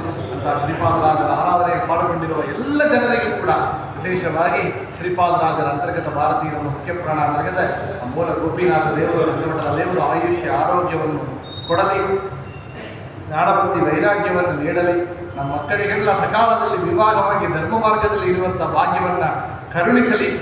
ಮಕ್ಕಳಾಗಬೇಕಾದರೆ ಎಲ್ಲ ಸತ್ಸಂತಾನ ಭಾಗ್ಯವನ್ನು ಕರುಣಿಸಲಿ. ಹುಟ್ಟಿದ ಮಕ್ಕಳೆಲ್ಲ ನಮ್ಮ ಧರ್ಮ ಮಾರ್ಗದಲ್ಲಿ ಭಕ್ತಿಯಲ್ಲಿ ಬೆಳೆಯುವಂಥ ಮಕ್ಕಳಾಗಿ ಇರಲಿ. ಆರೋಗ್ಯವನ್ನು ನೀಡಲಿ, ಆಯುಷ್ಯವನ್ನು ನೀಡಲಿ. ಆದರೆ ಈ ಆರೋಗ್ಯ ಆಯುಷ್ಯದಿಂದ ಮತ್ತು ಶ್ರೀಪಾದರಾಜರ ಚಿಂತನೆ ಮಾಡದ ಅವರ ಕೃತಿಗಳನ್ನು ಓದುವಂಥ ಕೇಳುವಂಥ ಭಾಗ್ಯವನ್ನು ನಮಗೆ ಕರುಣಿಸಲಿ. ಜ್ಞಾನಭಕ್ತಿ ವೈರಾಗ್ಯವನ್ನು ನೀಡಲಿ ಅಂತ ಪ್ರಾರ್ಥನೆಯನ್ನು ಮಾಡುತ್ತಾ, ವಿಶೇಷವಾಗಿ ಈ ಮಠದ ನಿರ್ವಾಹಿಗಳು ಕೂಡ ನಮ್ಮ ಧನ್ಯವಾದಗಳನ್ನು ಹೇಳುತ್ತಾ, ಈ ವಿಶೇಷವಾಗಿ ಈ ಮಠಕ್ಕೆ 2016 2016 ಅಲ್ಲಿ ಇಲ್ಲಿ ಶ್ರೀಪಾದರಾಜರ ಆರಾಧನೆ ಫಸ್ಟ್ ಟೈಮ್ ಬಂದದ್ದು. ಅದಕ್ಕೆ ಅವರ 10 ವರ್ಷ ಕಾಲ ಪೂರ್ತಿಯಾಗಿದೆ. ಅದೊಂದು 5-6 ಬಾರಿ 7 ಬಾರಿ ಶ್ರೀಪಾದರಾಜರ ಆರಾಧನೆಗೆ ಮತ್ತು ಬರುವಂತಹ ಭಾಗ್ಯವನ್ನು ಇಲ್ಲಿರುವಂತಹ ವಿಶೇಷವಾಗಿ ಅನಂತ ಪದ್ಮನಾಭರು ಕಲ್ಪಿಸಿದ್ದಾರೆ ಅಂತ ಹೇಳಿ ಕೊಡುತ್ತಾನೆ. ಆಯರ ಅನುಗ್ರಹ, ಭಗವತ್ತಮ ತೀರ್ಥರ ಅನುಗ್ರಹ ಇಂತಹ ಭಾಗ್ಯವನ್ನು ಕೂಡ ಭಗವಂತನಲ್ಲಿ ಕಲ್ಪಿಸಿದ್ದಾನೆ. ವಿಶೇಷವಾಗಿ ಇವತ್ತು ಭಗವತ್ತಮ ತೀರ್ಥರ ಪರಂಪರೆಯಲ್ಲಿ, ಉತ್ತರಾದಿಮಠ ಪರಂಪರೆಯಲ್ಲಿ ಬಂದ ಸತ್ಯ ಅಭಿನವ ತೀರ್ಥರ ಆರಾಧನೆ ಕುಂಭಕೋಣ ಭಾಷ್ಯಾದಲ್ಲಿ ಅವರ ಮೂಲ ಬೃಂದಾವನ ಇದೆ. ವೀರಸೋಳಪುರಂ ಸತ್ಯನಾಥ ತೀರ್ಥರ ಶಿಷ್ಯರು ಸತ್ಯ ಅಭಿನವ ತೀರ್ಥರು ಅಂತ ಎಷ್ಟೋ ಟಿಪ್ಪಣಿ ಗ್ರಂಥಗಳನ್ನು ಬಂದವರು, ಅವರ ಆರಾಧನೆ ಕೂಡ ಇವತ್ತು ಬಂದಿದೆ. ಅವರನ್ನು ಕೂಡ ನಾವು ಯಥಾಶಕ್ತಿ ಸ್ಮರಣೆಯನ್ನು ಮಾಡುತ್ತಾ ನನ್ನ 2 ಮಾತುಗಳನ್ನು ರಾಘವೇಂದ್ರ ತೀರ್ಥ ಗುರುವಾಂತರಗಳ, ಗುರುಪುರ ತೀರ್ಥ ಗುರುವಾಂತರಗಳ, ಶ್ರೀಪಾದರಾಜ ಗುರುವಾಂತರಗಳ ಭಾರತೀಯ ಪ್ರಾಣಾಂತರದ ಕ್ಷೇತ್ರಪೂರ್ತಿಯಾದ ಶ್ರೀ ಅನಂತ ಪದ್ಮನಾಭ ಸ್ವಾಮಿ ಅಭಿನ್ನ ವಿಶೇಷವಾಗಿ ರಂಗಮಠದ ಪ್ರೀತನಾಗಲಿ, ಗೋಪೀನಾಥ ಪ್ರೀತನಾಗಲಿ ಅಂತೇಳಿ ಕೃಷ್ಣಾರ್ಪಣೆಯನ್ನು ಸಮರ್ಪಣೆಯನ್ನು ಮಾಡುತ್ತೇವೆ.